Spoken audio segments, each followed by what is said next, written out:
का ये shocking data देखो। 2019 में इंडिया में सिर्फ 4 करोड़ डीमेट अकाउंट्स थे, जो सिर्फ 4 सालों में यानी कि 2023 तक लगभग 14 करोड़ हो गए। उसी साल के फाइनेंशियल ईयर में इंडियन स्टॉक मार्केट में 1.73 ट्रिलियन रुपीस यानी कि करीब $20 बिलियन का इन्वेस्टमेंट हुआ। ये डेटा क्लियरली दिखाता है कि इंडियंस अब इन्वेस्टमेंट को लेकर काफी सीरियस हो गए हैं और अपनी सेविंग्स का एक बड़ा हिस्सा स्टॉक मार्केट में लगा रहे हैं, जबकि पहले ज्यादातर लोग अपना पैसा गोल्ड और रियल एस्टेट में इन्वेस्ट करते थे। पर एक दिक्कत है, ज्यादातर इंडियंस खुद में इन्वेस्ट नहीं करते, ये जानते हुए कि स्टॉक मार्केट 15% का रिटर्न देता है, जबकि सेल्फ इन्वेस्टमेंट आपको 15 नहीं बल्कि हजारों गुना तक रिटर्न दे सकता है। दुनिया के एक सबसे अमीर आदमी ने भी इसी बात को एक्सेप्ट किया है। By far the best investment you can make is in yourself. आपका जवाब मुझे पता है, टाइम ही नहीं है सेल्फ इन्वेस्टमेंट के लिए। लेकिन क्या हो अगर मैं कहूं कि आप अपनी पर्सनल और प्रोफेशनल लाइफ डिस्टर्ब किए बिना खुद में इन्वेस्ट कर सकते हो।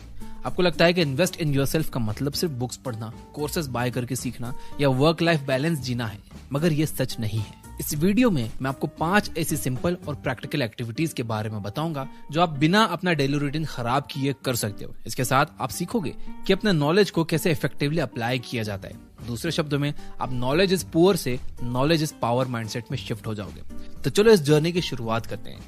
Why invest in yourself. उन 5 एक्टिविटीज पे जाने से पहले इन्वेस्ट इन योरसेल्फ का व्हाई समझना बहुत जरूरी है। आप खुद में क्यों इन्वेस्ट करोगे, जरूरत क्या है।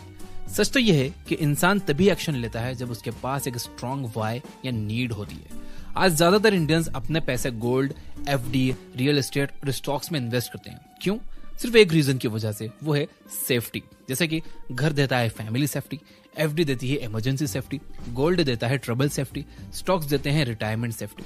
लेकिन अगर जॉब चली जाए या बिजनेस में लॉस हो जाए तो ये सब सेफ्टी टूल सिर्फ टेम्पररी सिक्योरिटी देते हैं। मगर सेल्फ इन्वेस्टमेंट एक ऐसी चीज है जो आपको किसी भी बुरी से बुरी सिचुएशन से निकलने में मदद करता है, इसीलिए ये परमानेंट इन्वेस्टमेंट है। एक बार गौतम बुद्ध को एक आदमी ने बहुत गालियां दी, लेकिन बुद्ध एकदम शांत रहे। ये पॉसिबल हुआ उनके मेडिटेशन और योगा में सेल्फ इन्वेस्टमेंट की वजह से। यहाँ मैं मेडिटेशन, एक्सरसाइज, बुक्स पढ़ने या कोर्सेज बाय करने की बात नहीं कर रहा। हाँ, ये सब सेल्फ इन्वेस्टमेंट के मेथड्स हैं, लेकिन इनमें काफी टाइम और एनर्जी लगती है और आजकल के बिजी लोगों के पास टाइम तो है ही नहीं। How to invest in yourself 5 easy ways. अब बात करते हैं उन 5 इजी एक्टिविटीज की जो आपको लाइफ लॉन्ग सेफ्टी और ग्रोथ देती हैं, बिल्कुल फ्री और बिना आपका रूटीन फ्रीज किए। लेकिन उससे पहले एक छोटी सी बात को समझिए जो लाइफ में हमेशा काम आएगी, और वो है नॉलेज इज पावर। लेकिन आज के टाइम में ज्यादातर इंडियंस के लिए नॉलेज इज पुअर बन के रह गया है। यहाँ पुअर का मतलब गरीब नहीं, बेचारा है। जैसे पुअर गाय का मतलब होता है बेचारा लड़का। अगर आपको नॉलेज इज पावर माइंडसेट में शिफ्ट होना है तो सिर्फ नॉलेज लेना काफी नहीं है, नॉलेज को अप्लाई करना भी जरूरी है। चाणक्य भी कहते हैं कि ज्ञान की उपयोगिता उसके इस्तेमाल में है। इस वीडियो के आगे मैं आपको दिखाऊंगा कि कैसे अपने नॉलेज के बेस पर एक्शन लेना है। एक्शन लेने का मतलब है खुद में इन्वेस्ट करना, और इस प्रोसेस की हम शुरुआत करते हैं वहीं से जो आपके सबसे करीब है। तो पहली चीज जिसमें आपको सेल्फ इन्वेस्टमेंट करना है वो है आपका एनवायरनमेंट। आजकल के फास्ट पेस्ड अर्बन लाइफ के चलते हम सबका दिमाग काफी क्लटर्ड हो गया है। हर तरफ नॉइस, पोल्यूशन और हसल बसल होती है जो हमें इनर पीस से दूर कर देती है। लेकिन जब हम किसी हिल स्टेशन जाते हैं तो वहां का शांत एनवायरनमेंट और ठंडी हवा ऑटोमेटिकली हमारे माइंड को रिलैक्स कर देती है। बिल्कुल इसी तरह हमारा इंडोर एनवायरनमेंट, चाहे घर का हो या वर्क प्लेस, ये भी हमारे दिमाग पर एक बड़ा इम्पैक्ट डालता है। अगर हमारे आसपास का एरिया मैसी और अनऑर्गेनाइज्ड है तो दिमाग भी स्कैटर्ड रहेगा। लेकिन अगर स्पेस क्लीन और ऑर्गेनाइज्ड हो तो हम ज्यादा फोकस्ड और रिलैक्स फील करते हैं। और एक रिलैक्स्ड माइंड क्या कर सकता है, ये आप चाणक्य के इस पावरफुल कोट से समझ सकते हो। केवल शांत मन ही बड़ी से बड़ी समस्या का हल निकाल सकता है। शायद इसीलिए पुराने लोग कहते थे कि जहाँ सफाई होती है वहाँ लक्ष्मी बसती है। यहाँ लक्ष्मी का मतलब देवी नहीं बल्कि पैसा है। इसका सीधा मतलब है कि आपकी ग्रोथ में एनवायरनमेंट एक बड़ा रोल प्ले करता है। इसलिए अपने एनवायरनमेंट को अपना दोस्त बनाओ, दुश्मन नहीं। और ये करने के लिए आपको सिर्फ 3 एक्शंस लेने हैं। पहला, मेक योर बेड। सुबह बेड बनाना एक छोटा काम लग सकता है, लेकिन इसका इम्पैक्ट काफी बड़ा होता है। बेड बनाने से पहले तो आपका एनवायरनमेंट क्लटर फ्री लगता है, और दूसरा आप एक सेंस ऑफ अकॉम्प्लिशमेंट फील करते हो। ये दोनों मिलकर आपको दिन के बाकी काम करने के लिए मोटिवेशन देते हैं। और ये बात याद रखो, मोटिवेशन काम करने से पहले नहीं बल्कि काम करने के बाद आती है। इसलिए मोटिवेशन का इंतजार मत करो, काम स्टार्ट करो, मोटिवेशन खुद चल कर आ जाएगी।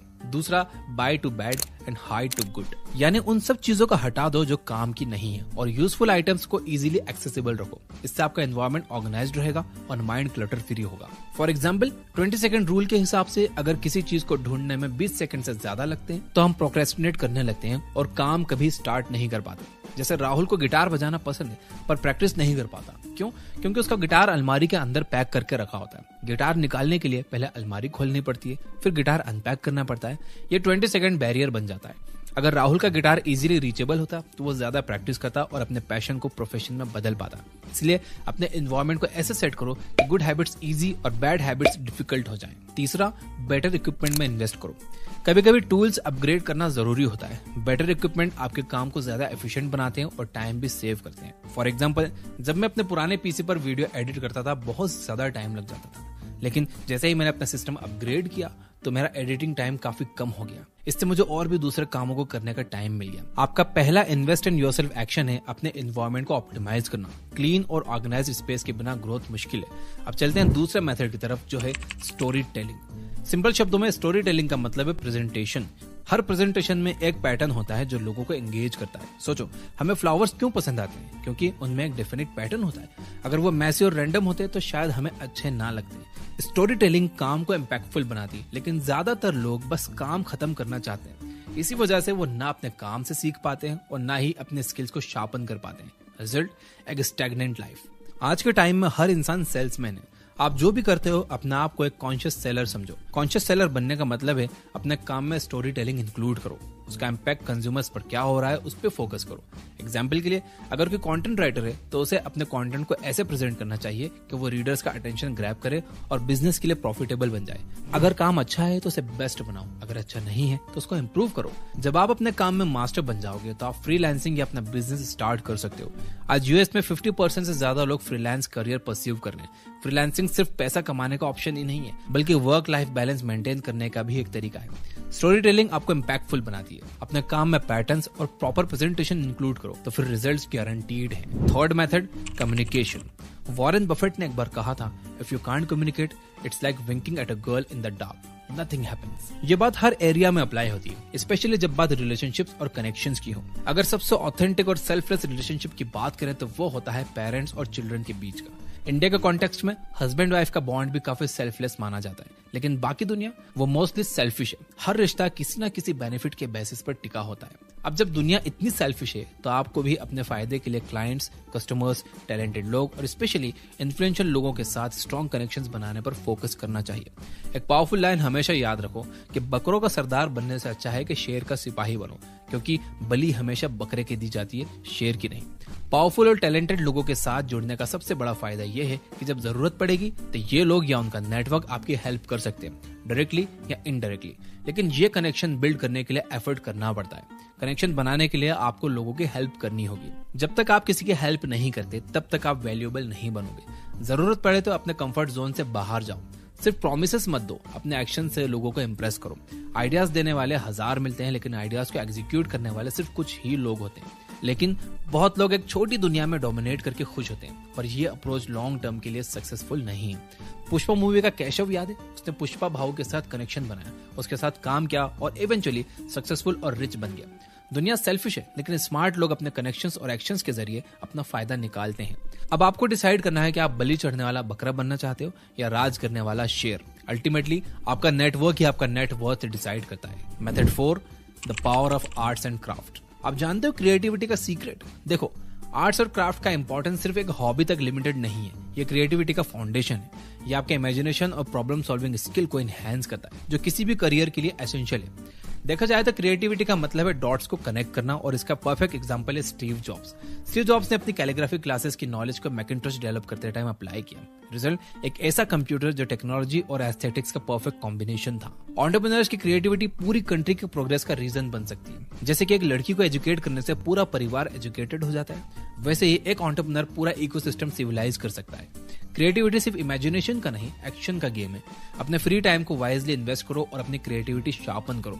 जैसे कि मूवीज एनालाइज करना। मूवीज सिर्फ एंटरटेनमेंट के लिए नहीं है, लर्निंग के लिए भी होती है। जैसे कि पुष्पा 2 की स्टोरी टेलिंग और विजुअल्स वर्क प्लेस ब्रांडिंग और इम्पैक्ट क्रिएशन के लिए इंस्पिरेशन बन सकती है। ऐसे यूट्यूब से ऐसी चीजें सीखना, इंस्पिरेशनल यूट्यूब वीडियोस देखो जो नए पर्सपेक्टिव और स्किल्स सिखा सकें। फॉर एग्जाम्पल 3 इडियट्स ने दिखाया है कि कैसे पैशन और इनोवेशन इंडस्ट्री में चेंजेस ला सकते हैं। फाइनली ट्रैवलिंग करके चीजें एक्सप्लोर करो, ट्रैवल करके डिफरेंट लोकेशन के हिस्टोरिक आर्ट्स और प्रोडक्ट्स एक्सप्लोर करो। जैसे कि इलॉन मस्क ने विंटेज डिजाइन्स और मॉडर्न टेक्नोलॉजी को कंबाइन करके नए ट्रेंड्स क्रिएट किए। आप भी अलग अलग इंडस्ट्रीज की नॉलेज को अपने काम में अप्लाई कर सकते हो। आज के जमाने में सिर्फ हार्ड वर्क नहीं, स्मार्ट और क्रिएटिव वर्क मैटर करता है।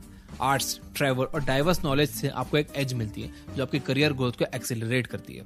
तो क्रिएटिवली सोचो, अपने काम में इनोवेशन लेकर आओ और दुनिया के टॉप 1% लोगों में शामिल हो जाओ। Number 5, practice introspection. एक पॉपुलर कोट है, नो, अंडरस्टैंड एंड अप्लाई। ये सिर्फ एक लाइन नहीं बल्कि सक्सेस का गोल्डन रूल है। लेकिन प्रॉब्लम यह है कि हम बहुत सारी चीजें सीखते हैं पर उन्हें याद नहीं रख पाते। एक दिन कोई नई स्किल सीखते हैं और अगले ही दिन उसे भूल जाते हैं। क्यों? क्योंकि हमारा ब्रेन एक प्रोसेसर है, हार्ड डिस्क नहीं। ये आइडियाज प्रोड्यूस करने में अमेजिंग है लेकिन स्टोरेज में एवरेज है। इसलिए जो भी सीखो उसे डेली लिखने की आदत डालो, हाथ से, बेड टाइम से पहले। हाथ से लिखने का इम्पैक्ट आपके ब्रेन पे टाइपिंग से ज्यादा होता है। जब आप फिजिकली लिखते हो तो ब्रेन के न्यूरल कनेक्शन स्ट्रांग हो जाते हैं। इस प्रोसेस को एक्टिव एंगेजमेंट कहते हैं, जो मेमोरी और लर्निंग के लिए सुपर इफेक्टिव है। जब भी आप लिखते हो तो ब्रेन को सिग्नल मिलता है कि ये इन्फॉर्मेशन इंपॉर्टेंट है। नींद के दौरान ब्रेन शॉर्ट टर्म मेमोरी को लॉन्ग टर्म मेमोरी में कन्वर्ट करता है। ये एक साइंटिफिक प्रोसेस है जो आपकी लर्निंग को डीपली एम्बेड करता है। राइटिंग आपको मेंटली रिलैक्स करती है और अगले दिन के लिए क्लियर माइंडसेट सेट करती है। लेकिन सिर्फ लिखना काफी नहीं है, वीकली और मंथली रिवीजन भी जरूरी है। रिपीटिशन से दिमाग को वो इन्फॉर्मेशन और स्ट्रांगली याद रहती है। साइंस कहता है कि रिवीजन मेमोरी को प्रायोरिटी सिग्नल देता है जो उसे और रोबस्ट बनाता है। यहाँ तक कि रिटन नोट्स उस वक्त प्राइसलेस लगते हैं जब आप लॉस्ट या डिप्रेस्ड फील करते हो। फॉर एग्जांपल, एक स्टूडेंट जो अपने फेलियर्स के बाद लो फील कर रहा था, उसने अपनी डायरी खोली और अपने पिछले अचीवमेंट्स पढ़े। उसे रियलाइज हुआ कि वो कितना कैपेबल है और ये रियलाइजेशन ने उसका कॉन्फिडेंस बूस्ट कर दिया। राइटिंग एक गेम चेंजर बन सकता है, इसे बस अपनी रूटीन का पार्ट बना लो। अगर ये वीडियो आपको वैल्यूएबल लगा हो तो इसे लाइक जरूर करना और कमेंट में यस जरूर लिख देना ताकि मुझे पता चल जाए कि किन किन लोगों ने यहाँ तक देखा है। और अब मैं इस वीडियो को कर देता हूँ समराइज। ये वीडियो हमें ये समझाती है कि बड़ा बनने के लिए बड़ा काम करना जरूरी नहीं है। छोटी छोटी आदतें लेकिन कंसिस्टेंसी के साथ फॉलो करने से भी इंसान अपनी लाइफ में बड़ी चीजें अचीव कर सकता है। जैसे कि अपने एनवायरनमेंट को ऑर्गेनाइज करना, काम में स्टोरी टेलिंग ऐड करना, कम्युनिकेशन को इंप्रूव करना, आर्ट्स और क्राफ्ट को एनालाइज करना और इंट्रोस्पेक्शन प्रैक्टिस करना। इन छोटी हैबिट्स से आप खुद में इन्वेस्ट करते हो और लाइफ के बड़े बड़े गोल्स अचीव करते हो।